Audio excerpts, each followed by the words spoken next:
Aujourd'hui, on a Selim, qui est Senior Marketing Manager et responsable de la conversion. Donc, grosso modo, il est en charge de la partie blog. Donc, le blog création de site, le blog marketing, le blog sales et le blog relations clients. Il gère toute la partie contenu, mais aussi une partie super importante qui est la partie conversion. Parce que créer des contenus qui ne convertissent pas, ça ne sert à rien, mais des contenus qui convertissent, c'est mieux. Et il est épaulé par Amiel, qui est Associate SEO Strategist. Grosso modo, le job d'Amiel, c'est d'aider et d'appuyer Selim sur toute la partie SEO et surtout sur la partie contenu, donc l'optimisation sémantique, comment on fait pour écrire SEO. Donc, il travaille avec Selim sur les 4 blogs. Et aujourd'hui, ils vont nous montrer qu'en fait, on peut générer des leads avec une stratégie de blogging. Donc, ils vont nous montrer comment on peut identifier nos opportunités, comment on peut optimiser nos contenus et surtout comment on peut mesurer nos résultats pour savoir si ça fonctionne. Et merci beaucoup, Arnaud. La main, Selim Amiel. Bonjour tout le monde et merci d'avoir rejoint cette conférence. Je vous souhaite la bienvenue dans cette session au cours de laquelle nous allons parler de l'utilisation d'un blog pour générer des prospects. Alors, dans une première partie, je vais aborder différents points en rapport avec la stratégie éditoriale. C'est ce que vous voyez sur la gauche ici. Et ensuite, mon collègue Selim va prendre la parole pour nous parler de conversion. Alors, avant de rentrer dans les détails plus techniques, il est intéressant de voir en quoi un blog peut s'avérer être un outil pertinent pour créer des leads ou prospects. Le blog s'inscrit donc dans le cadre de ce que l'on appelle l'inbound marketing. Il est important de comprendre ce concept car il décrit l'état d'esprit dans lequel vous allez écrire vos articles et travailler sur votre blog.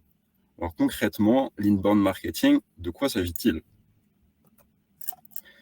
Vous êtes probablement déjà familier avec le concept d'outbound marketing. Il consiste à pousser la marque vers les prospects. Donc on retrouve cette catégorie de marketing sous des formats divers tels que, par exemple, des bannières publicitaires, des pop-up, des publicités YouTube, c'est ce que vous voyez ici sur cette image, ou des posts sponsorisés. Cette forme de marketing, bien que directe et efficace, est parfois considérée comme intrusive par plusieurs utilisateurs, peut-être même par vous. Donc, alors que l'outbound marketing consiste à pousser la marque en direction des utilisateurs, l'inbound marketing consiste à attirer les utilisateurs vers la marque en leur proposant du contenu qui a pour but de les instruire ou de résoudre leurs problèmes. C'est pour ça que l'inbound marketing est considéré comme généralement moins intrusif, parce que le contenu dont il est question est très exactement celui pour lequel les utilisateurs sont venus. Par exemple, la personne cherchait un article de blog sur un sujet A et a trouvé un article de blog sur un sujet A, en l'occurrence écrit par vous. Donc, la différence essentielle entre ces deux catégories de marketing est que l'outbound se concentre exclusivement sur la promotion de l'entreprise, alors que l'inbound a pour but essentiel d'apporter une plus-value concrète aux prospects. C'est cette plus-value qui est vraiment l'aspect central de l'inbound marketing et de l'écriture de blogs dans le but de convertir. Donc concrètement, vos articles de blog ne doivent pas être centrés autour de votre marque, mais ils doivent avoir comme fonction essentielle de résoudre le problème de la personne lisant votre article. Donc maintenant que nous avons compris l'état d'esprit dans lequel créer le blog, nous allons entrer dans le vif du sujet. Les 3 essentiels de la conversion avec un blog sont la qualification de l'audience, la qualité des articles et la pertinence des offres de contenu.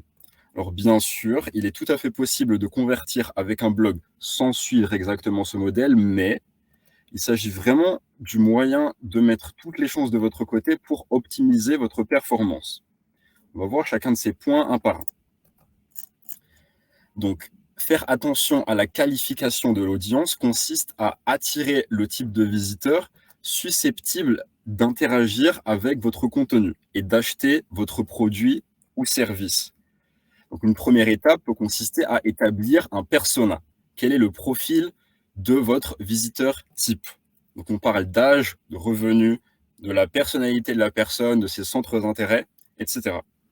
Et ensuite, assurez-vous d'être référencé sur des mots-clés pertinents par rapport à votre offre. Attention, lors de vos travaux de référencement, vous devez tenir compte de l'intention de l'internaute ayant fait la recherche Google. Par exemple, des mots-clés comme Instagram et comment créer une story Instagram efficace n'attireront pas le même type de visiteurs. De même, les recherches commençant par pourquoi n'attireront pas forcément les mêmes visiteurs que les recherches commençant par comment. Donc, faites attention à cela lors de la rédaction de vos articles. En parlant de vos articles, le deuxième point de cette grande trinité de la conversion par blog est le suivant. Assurez-vous de rédiger des articles qualitatifs afin de draguer, je dirais même de séduire votre audience et de les convaincre que vous êtes une référence pertinente pour la thématique abordée. Donc pour faire ça, votre contenu doit leur apporter une plus-value concrète, encore ce terme que nous avons vu tout à l'heure, et à savoir les rapprocher autant que possible de la solution à leurs problèmes. Le contenu doit être juste, à jour, mais c'est pas tout. Vous pouvez avoir le contenu le mieux documenté, le plus intéressant du monde. S'il n'est pas agréable à lire, les visiteurs ne resteront pas. Donc, essayez autant que possible d'éviter tout ce qui est bloc de texte et essayez d'ajouter des images si nécessaire et de rendre la lecture la plus fluide possible pour la personne lisant votre article. Et tout cela vous permettra d'éviter ce que l'on appelle les rebonds ou bounce pour les anglophones du public. Ce sont ces visiteurs qui arrivent et qui repartent immédiatement. Ces rebonds sont repérés par les moteurs de recherche et ils nuisent à votre référencement. Donc faites vraiment attention. Donc, vous avez attiré les bons visiteurs et vous avez écrit un super article. Félicitations, votre visiteur vient de cliquer sur l'offre de contenu présente dans votre article.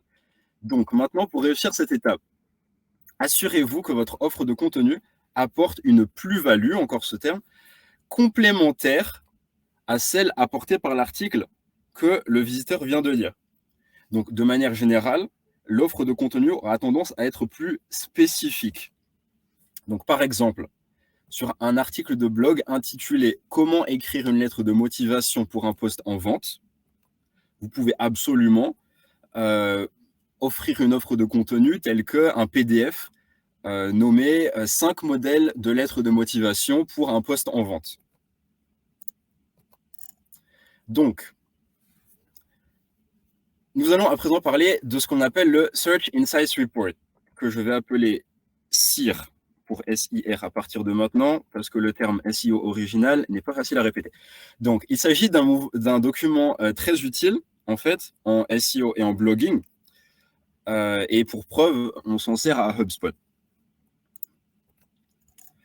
Alors, il s'agit d'un document récurrent listant les articles à créer ou à optimiser, associant des mots-clés à des articles. Donc, les définitions, c'est bien, mais les démonstrations, c'est mieux. Donc, on va voir à quoi ressemble ce document. Donc, voici un aperçu de ce à quoi ressemble un SIR. Donc, ce que vous voyez ici est la section « Nouveaux articles ». Donc, comme vous pouvez le voir, il s'agit d'associer les articles du plan éditorial à des mots-clés. Donc, regardez, chaque ligne correspond à un article. Et donc, les colonnes sont les suivantes. On va les voir ensemble. Groupe thématique. Donc, chaque article entre dans le cadre de ce qu'on appelle un groupe thématique. Nous allons définir ce concept dans un instant. Mais regardons. Type. La colonne type est ici parce qu'il est utile de savoir si chaque article est un guide, une fiche métier, une liste, une définition, etc. Donc, cela permet d'apporter une certaine diversité dans le contenu éditorial et également d'avoir un suivi de la performance des différents types d'articles, puisque différents types d'articles peuvent absolument performer différemment. Ensuite, mots-clés. Mots-clés, élément absolument essentiel du SIR. C'est ici qu'on indiquera le mot-clé visé par l'article que vous écrivez. Ensuite, nous avons des indicateurs SEO, le volume de recherche et la difficulté, qui correspondent aux mots-clés, la colonne de juste avant. Nous allons également définir très clairement ces indicateurs SEO dans un instant.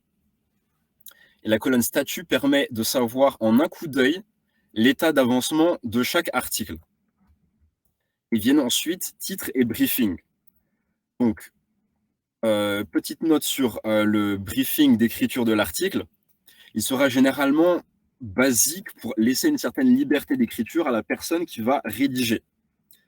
Donc, il s'agit généralement juste de la structure de l'article, les grandes lignes, les grandes sections de l'article. Mais on peut absolument y demander d'ajouter un sommaire, une FAQ ou d'autres éléments tels que des images ou des liens internes, si vous jugez cela nécessaire. Donc, ce que vous voyez maintenant est la section articles à optimiser du CIR. Donc, cette page liste des articles déjà existants sur votre blog, mais que vous souhaitez améliorer afin qu'ils performent mieux. Donc, comme vous pouvez le voir, la structure de cette page est très similaire à celle des nouveaux articles que nous avons vus à l'instant. Mais nous voyons une colonne qui n'était pas là tout à l'heure. Il s'agit de la colonne position. Alors, cette nouvelle colonne vous permet de savoir à quelle position se trouve l'article actuellement sur la page de résultats Google du mot-clé visé. Donc, cela vous permet d'avoir une idée de la marge de progrès possible en cas d'amélioration et également d'avoir un suivi de la progression. Donc là, on parle de comparer la position de l'article avant et après l'optimisation que vous allez réaliser. Donc ici, la section briefing sera généralement un peu différente de celle d'un nouvel article.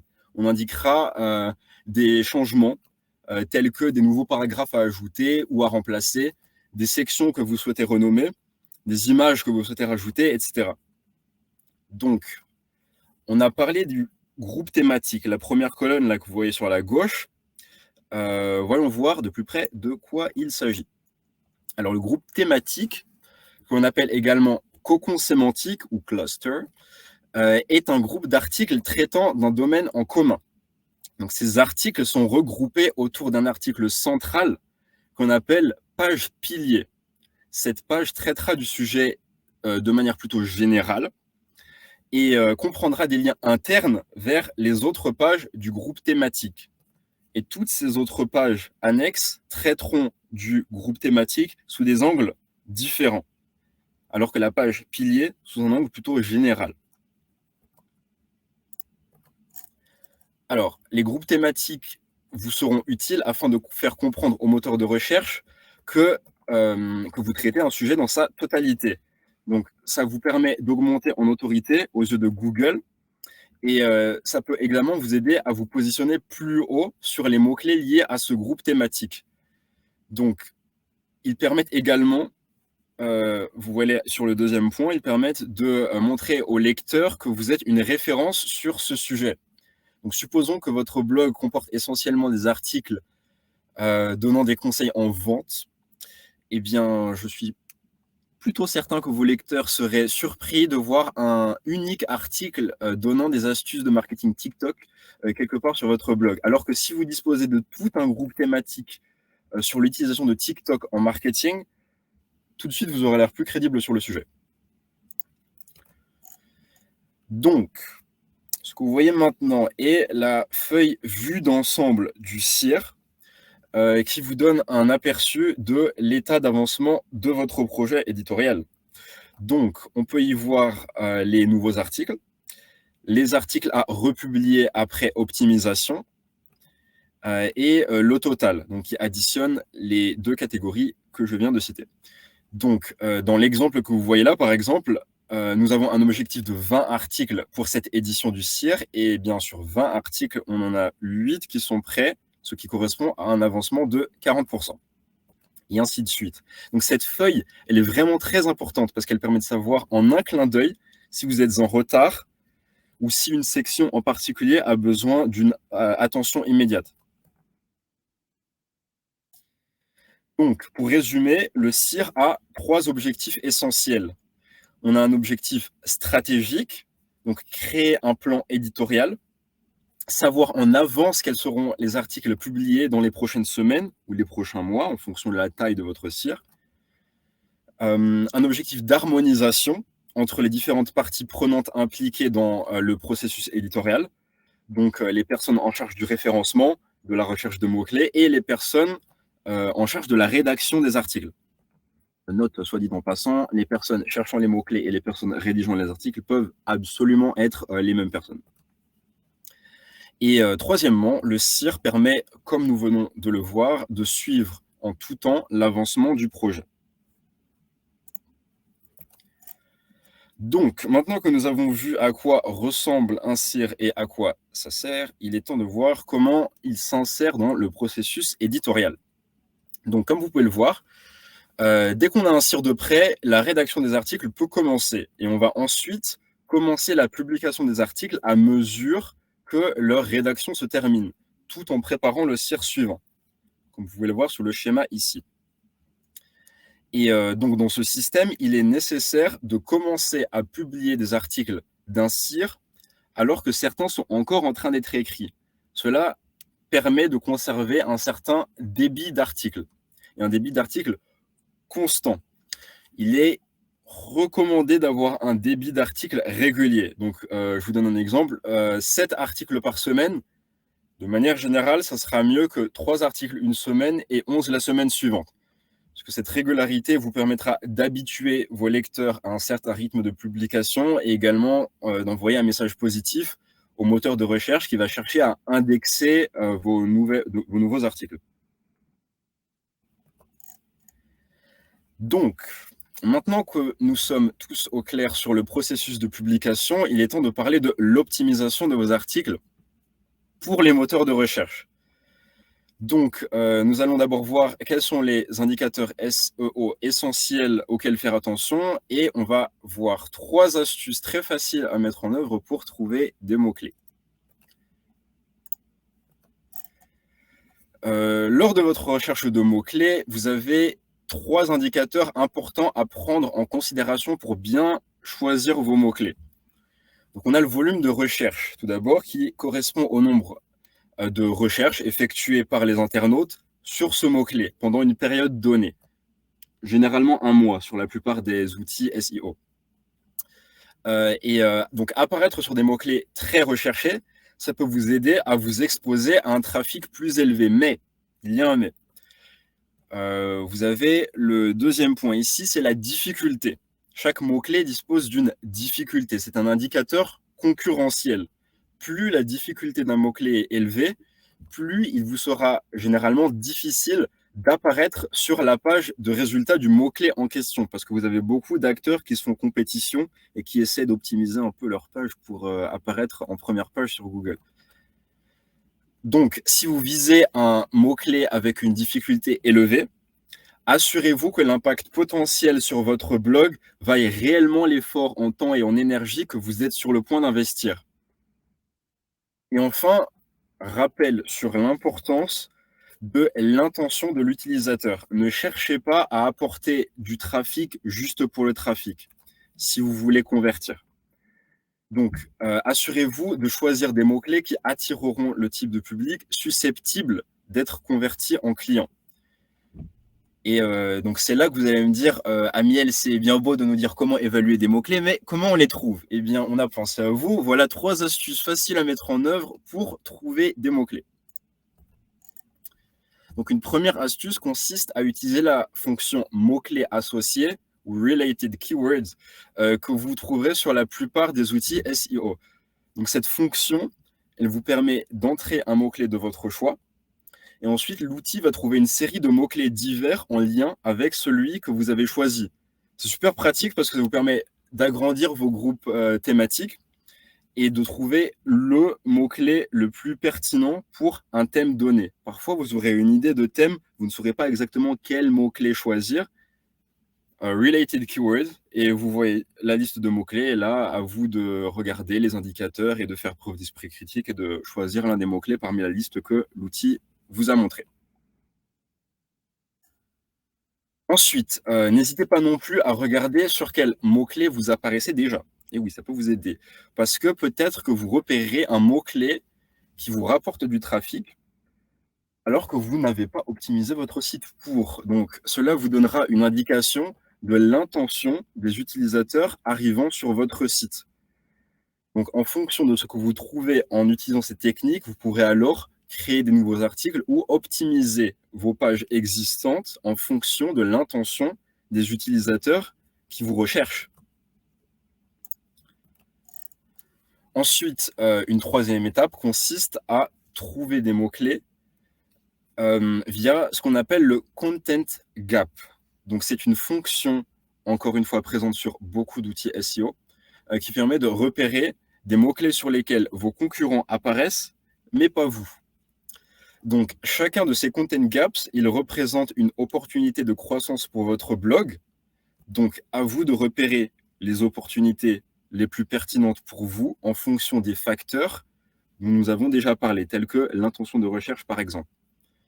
Donc, si vous voyez que la plupart de vos concurrents traitent d'un sujet en particulier qui n'est pas abordé par votre blog, peut-être que vous devriez traiter le sujet aussi parce qu'apparemment, les clients potentiels de ce marché ont l'air de s'intéresser à ce sujet puisque tous vos concurrents écrivent dessus.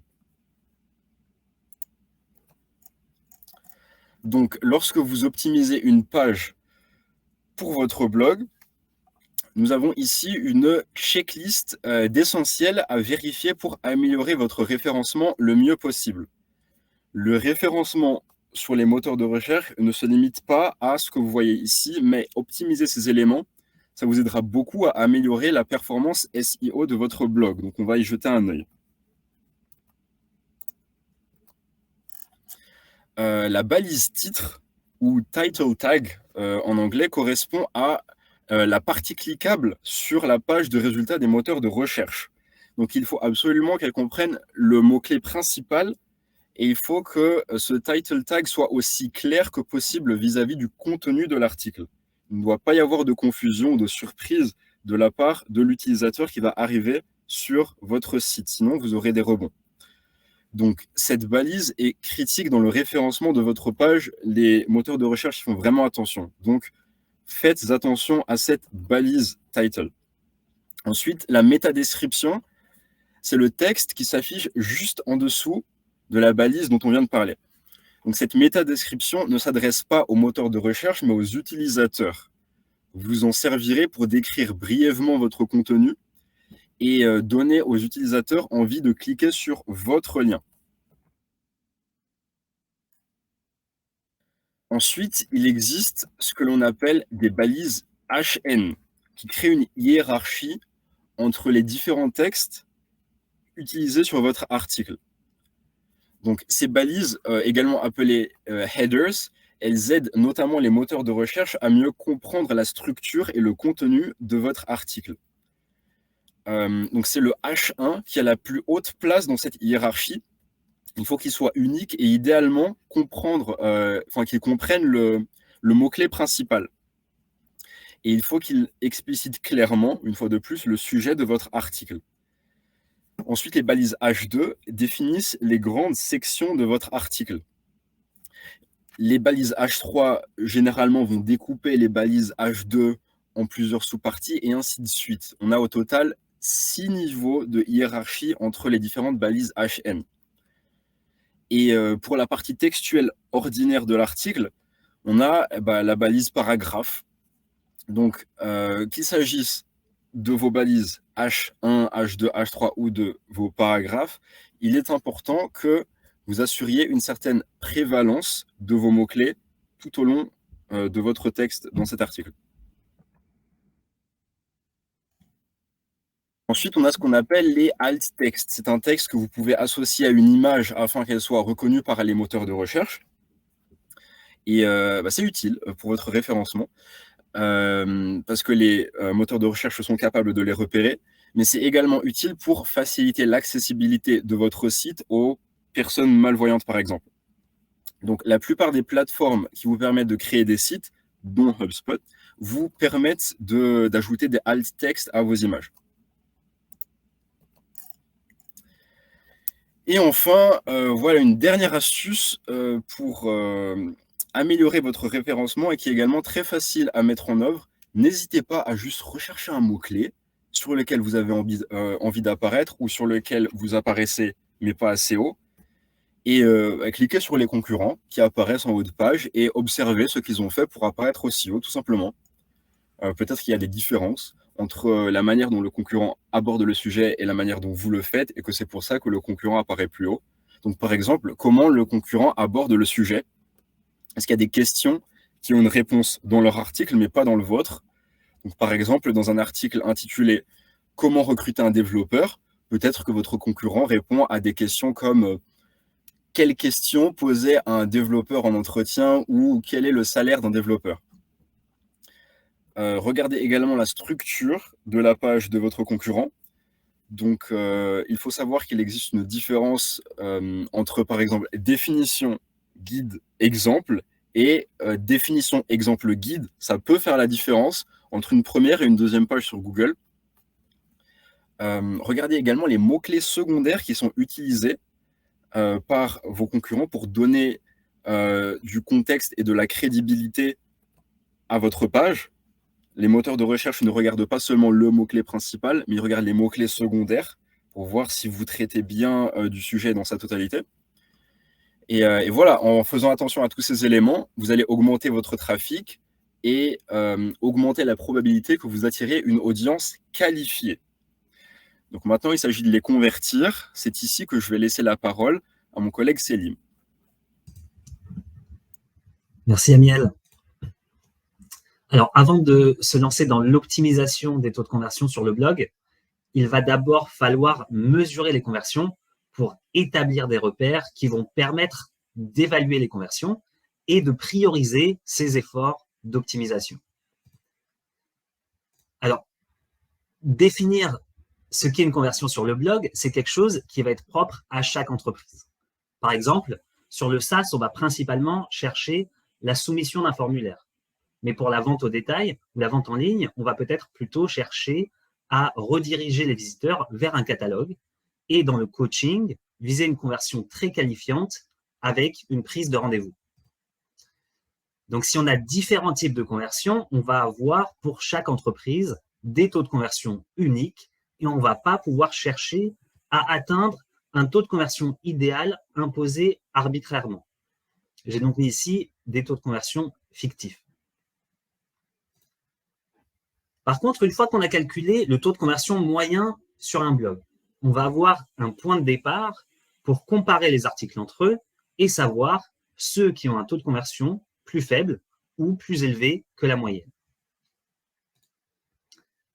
Mais pour une même entreprise, dès qu'on a un blog qui commence à être un peu fourni, on va vite se rendre compte que toutes les thématiques ne sont pas aussi porteuses. Et selon le groupe thématique ou le cluster, on va là aussi avoir des taux de conversion qui sont différents. Alors, avec ces moyennes par groupe thématique, on va pouvoir pousser l'analyse de deux façons.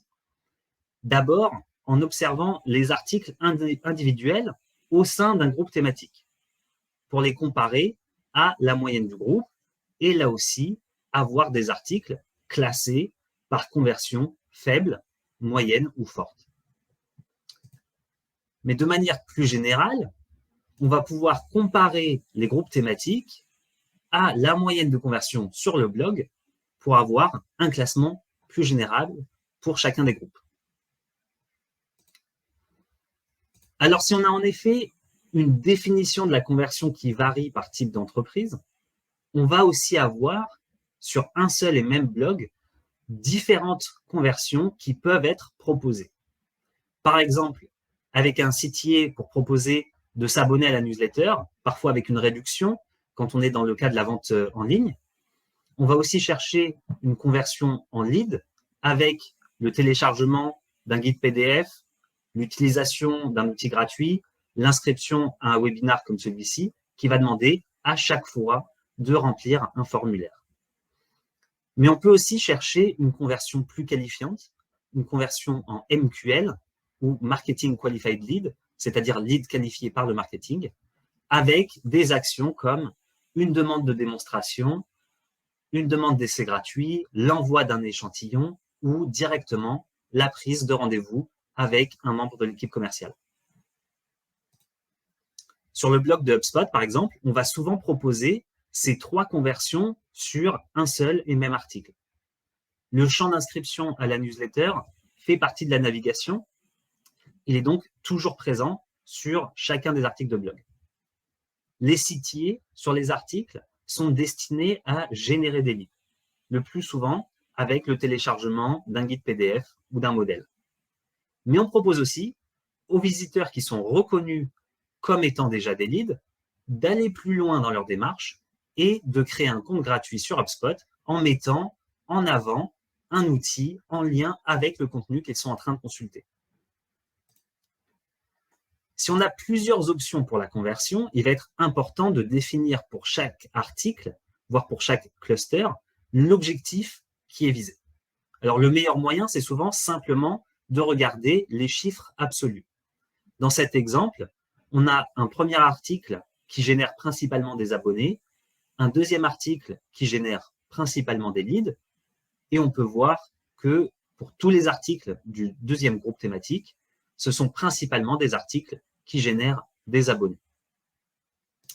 Alors, il y a un article qui est intéressant ici parce qu'il est performant pour 2 objectifs.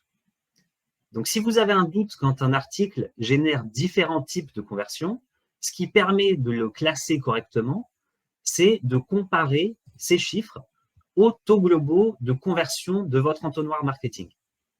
Ici, je pars donc du principe que les leads pour cette entreprise sont convertis en MQL à un taux inférieur à 50%. Mais si jamais ce taux est supérieur chez vous, cet article sera alors qualifié comme générateur de leads.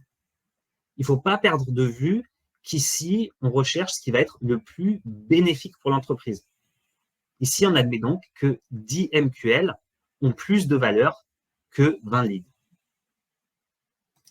Et vous n'avez pas à faire ce travail à la main. Même si vous utilisez différentes plateformes, vous pourrez toujours consolider les données dans un tableau, les données du CMS d'un côté, les données du CRM de l'autre, et utiliser des calculs pour identifier automatiquement l'objectif et calculer le taux de conversion selon cet objectif. Alors, si j'insiste autant sur la méthode pour établir des repères et pour avoir un taux de conversion auquel comparer les performances d'un article ou d'un cluster, c'est parce qu'on va ensuite pouvoir concentrer les efforts d'optimisation en fonction du gain potentiel de leads. C'est-à-dire le nombre de leads qui va être possible de générer en plus tous les mois, ou du nombre d'abonnés, ou du nombre de MQL, ou même de clients selon l'objectif que vous visez, mais de calculer la différence entre le nombre de leads obtenus actuellement et le nombre de leads qui seraient obtenus avec le taux de conversion moyen. Alors, c'est une formule simple, mais qui demande tout ce travail préalable. Et c'est là aussi qu'on va voir à quel point il peut être malvenu de vouloir atteindre un taux de conversion arbitraire, parce que chercher à atteindre un taux de conversion déterminé à chaque fois, c'est pas toujours ce qui va être le plus bénéfique pour les performances du blog et pour les performances de l'entreprise. Donc, le but de cet effort d'analyse, c'est de pouvoir trouver 2 axes d'optimisation. On a d'abord les opportunités de conversion. Là, on n'arrive pas encore à convertir une part suffisante du trafic. Et je dis suffisante par rapport à ce qu'on pourrait attendre, par rapport aux performances moyennes du blog ou du cluster concerné. Et d'un autre côté, on peut identifier les opportunités de trafic, c'est-à-dire les articles ou les groupes thématiques à optimiser pour le SEO parce qu'ils ont un trafic existant mais faible et un taux de conversion particulièrement élevé. On va pouvoir maintenant commencer à mettre en place l'optimisation pour la conversion et voir quel contenu il est possible de créer. Alors, si on revient au moment de la création du blog, au moment de lancer un nouveau blog, il va falloir anticiper les conversions. Et souvent, on va faire ça avec une seule offre de contenu qui sera proposée sur tous les articles. C'est une offre passe-partout qui devient l'offre par défaut, qui est utilisée tant qu'une meilleure offre ou une offre plus spécifique à un sujet n'a pas encore été publié. Alors, l'idéal, une fois que les clusters commencent à se consolider, c'est de chercher à mettre en place une offre pour chacun de ces groupes thématiques. C'est-à-dire que tous les articles du cluster vont rediriger vers le même chemin de conversion, c'est-à-dire le même modèle, le même outil, le même guide, le même produit ou la même fonctionnalité qui est mise en avant. Ensuite, une fois qu'on a pu mettre en place cette première couche de personnalisation, on va pouvoir aller plus loin et adapter à certains articles une offre plus personnalisée encore, voire une offre unique qui est dédiée à un seul article du blog. Alors, quand on va créer du contenu pour la conversion, il va falloir prendre en compte tout d'abord la relation avec les produits. Quand cette relation est faible, il faut au moins que le contenu permette de se familiariser avec la marque. Ensuite, un contenu un peu plus lié au produit va permettre d'apporter le contexte, l'inspiration qui permet à l'audience de gagner en compétences et en connaissances. Et les offres qui ont une forte relation avec les services, les produits ou les fonctionnalités offertes par l'entreprise vont permettre de mieux les maîtriser. Il faut faire attention ici à ne pas tomber dans de la documentation. Le contenu doit être indépendant de la marque utilisée. C'est vraiment donner les meilleures pratiques. Une autre priorité, c'est aussi de créer du contenu interactif. Le but, à nouveau, c'est d'apporter une valeur avec le contenu qui va justifier la soumission d'un formulaire. La question qu'il faut se poser, c'est est-ce que le contenu qu'on cherche à produire pourrait se retrouver sur le blog en tant qu'article? Dans ce cas-là, il ne justifie probablement pas un téléchargement et la soumission d'un formulaire. Enfin, il faut se demander si le contenu est orienté pour la segmentation et la qualification. Est-ce que le contenu va permettre d'avoir des échanges plus pertinents entre les prospects et l'équipe commerciale? Est-ce qu'il va permettre la mise en place d'un suivi spécifique par le marketing automation? Donc, pour mieux comprendre ça, on va regarder quelques exemples. Alors, pour HubSpot, on peut trouver un guide sur les idées reçues en SEO, c'est-à-dire une offre qui correspond au tout début du parcours d'achat, qui va être proposée sur des articles assez basiques sur le SEO. Puis, pour convertir le trafic sur des articles un peu plus poussés, un peu plus techniques, on va proposer l'outil Website Grader qui permet d'obtenir une note sur la performance du site et des conseils pour l'améliorer. Et cet outil peut faire remonter des problématiques qui vont être abordées pendant un appel éventuel avec un commercial ou bien donner suite à des emails automatiques pour proposer certaines formations, en particulier sur l'optimisation de sites web. Et enfin, sur des articles qui parlent du lancement de site web en lui-même, on va mettre en avant le CMS gratuit de HubSpot.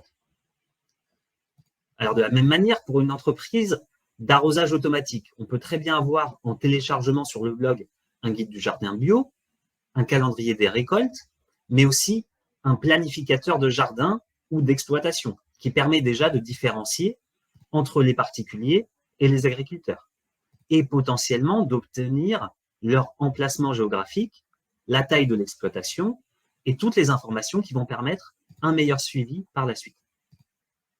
Idem pour la vente de détail. Si on propose un guide des tendances en téléchargement, on peut aussi aller plus loin avec un outil d'essayage virtuel qui va permettre de savoir quels sont les vêtements qui intéressent la personne. Et si je prends un tout dernier exemple, l'architecture d'intérieur, on peut aussi avoir un guide de la préparation des nouveaux locaux, mais on peut aussi proposer un outil de visualisation de l'espace qui va permettre de savoir à nouveau la taille des bureaux, de l'appartement ou de la maison, si c'est un particulier. Et il ne faut vraiment pas perdre de vue que la conversion, ce n'est pas un aboutissement, mais c'est une étape intermédiaire. Alors, si on parle de l'optimisation en elle-même, pour optimiser les conversions, il va falloir tester différents éléments. Alors d'abord, comme on en a parlé, il va falloir tester le contenu qui est mis en avant pour trouver la meilleure adéquation entre l'article ou le groupe d'articles et l'offre qui est proposée. Ensuite, les sitiers, il va falloir tester le design, le placement sur l'article, combien de sitiers on peut utiliser.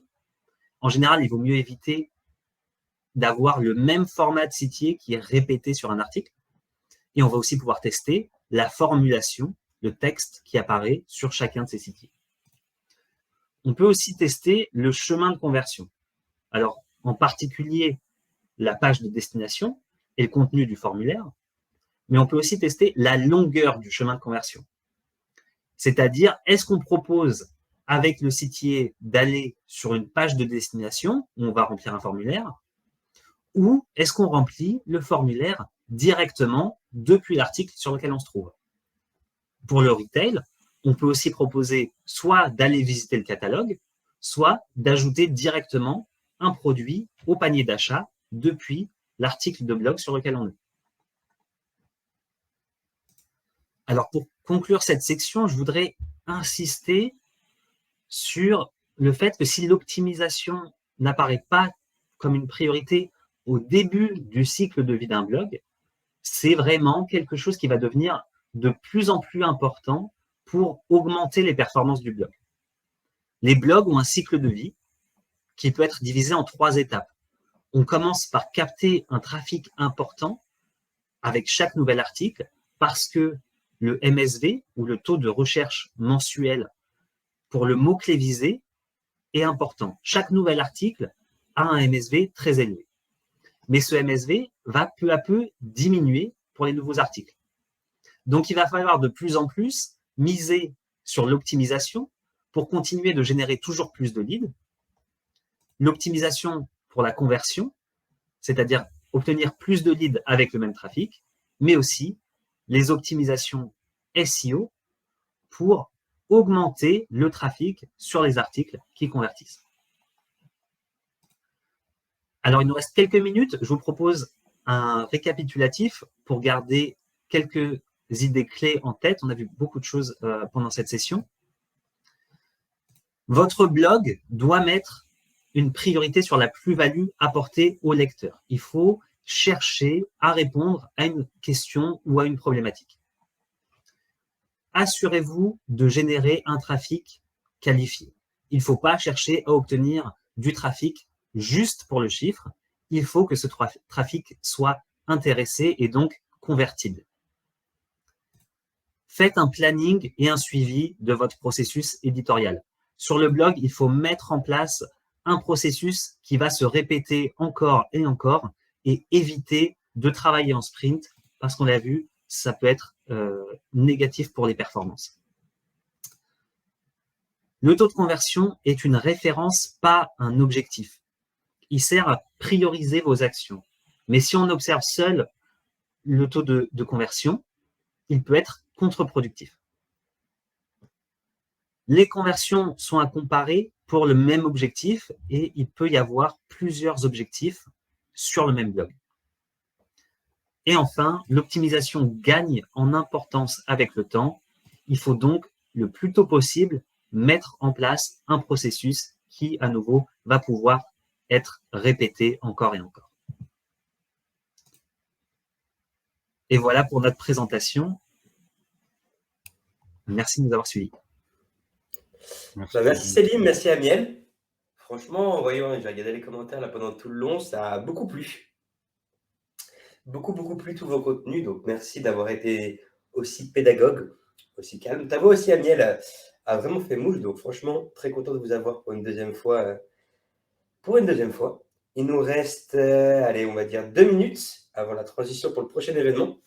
Donc, on va passer aux questions. On n'aura pas le temps de répondre à toutes les questions, bien sûr. Donc, on s'excuse par avance.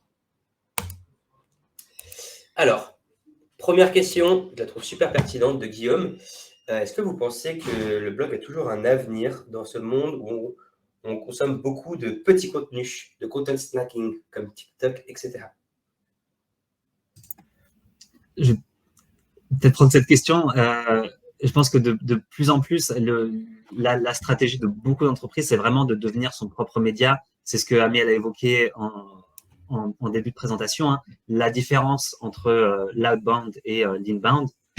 La stratégie qui va permettre le meilleur retour sur investissement, c'est pas d'aller louer un espace publicitaire chez des tiers, c'est de créer votre propre média. Le blog c'en est une part indéniable.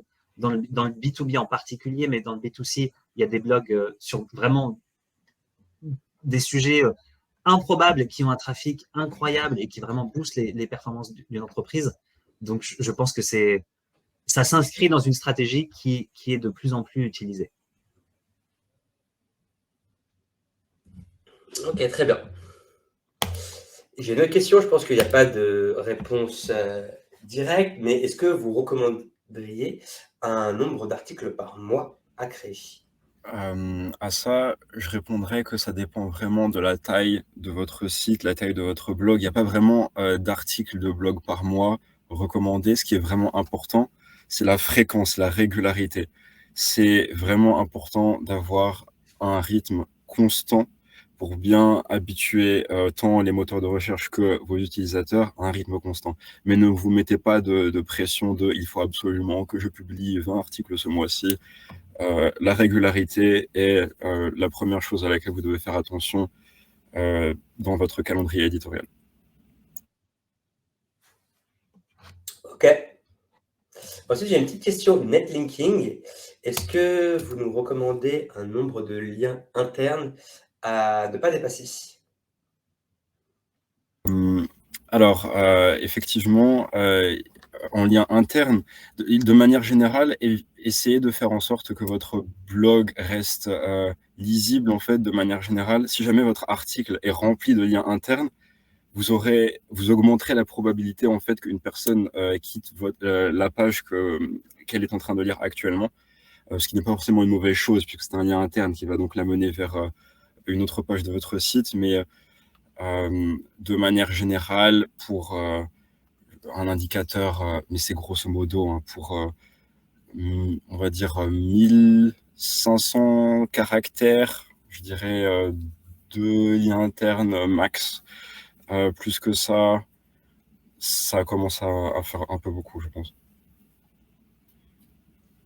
Ok. Mais ça dépend vraiment de la nature de votre article, de la nature de votre blog et surtout de la lisibilité, je vais y arriver, de votre article de blog. Allez, pour la dernière question, je continue un petit peu sur les liens internes et une précision sur les pages piliers. Quel genre de contenu vous recommanderiez pour une page pilier, sachant que pour la personne, les détails sont dans les articles qui sont annexes?